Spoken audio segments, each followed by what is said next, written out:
கிட்டத்தட்ட 1200 அடி பள்ளம் இருக்கு. 200 அடி 300 அடின்னு பாத்தீங்கன்னா கீழே டெப்த் இருக்கு. அதுல கொண்டு போய் கொட்டிட்டோம்னு வச்சுங்களேன், இது யாருக்கும் எந்த பாதிப்பும் வரப்போறதில்ல. இதை விட சுற்றுச்சூழல் பாதிப்பெல்லாம் அங்க வராது. குப்பை கிடங்கில் உள்ள குப்பைகளை எடுத்து 1100 அடி பள்ளத்தில் கொட்டினால் சுற்றுச்சூழல் பாதிக்காது என தவேக எம்எல்ஏ கூறியுள்ளதை நெட்டிசன்கள் கலாய்த்து வருகின்றனர். நீண்ட காலம் கிட்டத்தட்ட பாத்தீங்கன்னா ஒரு 50 ஆண்டு காலமா பாத்தீங்கன்னா இந்த அரிமங்கலம் குப்பை கிடங்கு இன்னைக்கு இனத்தில் ஏற்பட்ட பிரச்சனை இல்லை. 50 ஆண்டு காலமா மக்களுக்கு சுகாதார கேடு மிகப்பெரிய மோசமான நிலையில பாத்தீங்கன்னா இந்த குப்பை கிடங்கு பிரச்சனை இன்னைக்கு இனத்து வந்ததுல 50 ஆண்டு கால பிரச்சனை.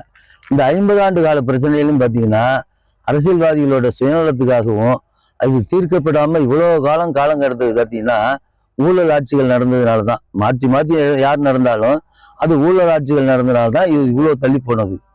இதுக்கான காரணம் பார்த்தீங்கன்னாக்கா இது இப்ப இருக்கிறது பார்த்தீங்கன்னா 7 லட்சம் டன்னு மெட்ரிக் டன் இப்ப குப்பை இருக்குன்னு சொல்றாங்க. இதுக்கான தீர்வு பார்த்தீங்கன்னா இப்ப அவங்க மறுசுழற்சி பண்றது ஒரு நாளைக்கு 850 டன் குப்பை இங்க வருது. மாநகராட்சியிலிருந்து வர்றது 850 டன் குப்பை. அப்ப இவங்களுக்கு கெப்பாசிட்டி எவ்வளவு இருக்கு? 1000 டன் கெப்பாசிட்டி தான் மறுசுழற்சி பண்றதுக்கான வசதி இருக்கு. அப்ப மீதி இருக்கிற குப்பை அப்படியே தான் இருக்கு. அது ஒரு கான்ட்ராக்ட் 40 கோடிக்கு ஒரு கான்ட்ராக்ட் கொடுத்துருக்காங்க. அந்த கான்ட்ராக்டுக்காரர் 2 வருஷம் அக்ரிமெண்ட் போட்டு கான்ட்ராக்ட் அவருக்கு என்னன்னா அதை சலிச்சு அந்த குப்பையையும் பிளாஸ்டிக் கழிவுகள் மண்ணையும் முதற்கொண்டு அப்படியே வெளில எடுத்துட்டு போகணுங்கிறது கான்ட்ராக்ட்.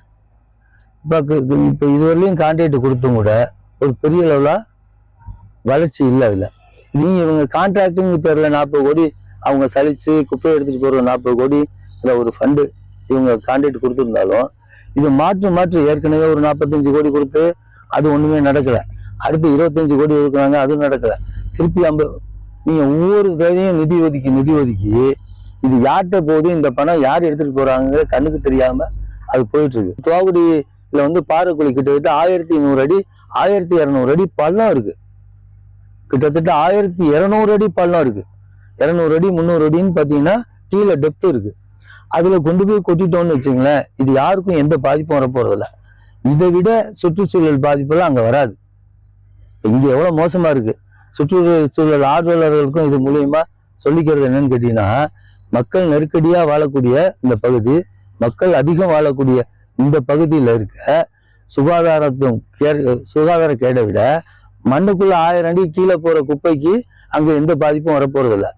அந்த குப்பை எப்படி ஊடுருவாது. நீங்க நிலத்தடி நீர் பாதிக்கணும், பாதிக்காது. ஏன்னா பாறை சுத்தி பார்த்தீங்கன்னா பாறை இருக்கு. பாறையை தாண்டி எந்த பாறையை பொத்துக்கிட்டு இந்த குப்பை போய் எந்த நிலத்தடி நீரையும் பாதிக்க போறது இல்லை. அதனால இதுக்கு ஒரே தீர்வு இந்த குப்பையை பூரா அகற்றுவது மட்டும்தான். அப்ப இந்த குப்பை கிடங்குல இருக்க இந்த குப்பைகளை கொண்டு போய் கொட்டுறதுனால 2 தீர்வு ஒண்ணே வரும். அங்க மனித உயிர்களும் கால்நடைகளும் பாதிக்காம இருக்கும்.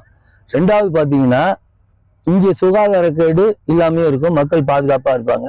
அதுக்கு மிகப்பெரிய ஒரு தீர்வா இருக்கும். செய்திகளை உள்ளது உள்ளபடி தெரிந்து கொள்ள ரெஃப்ளெக்ட் நியூஸை சப்ஸ்கிரைப் பண்ணுங்க.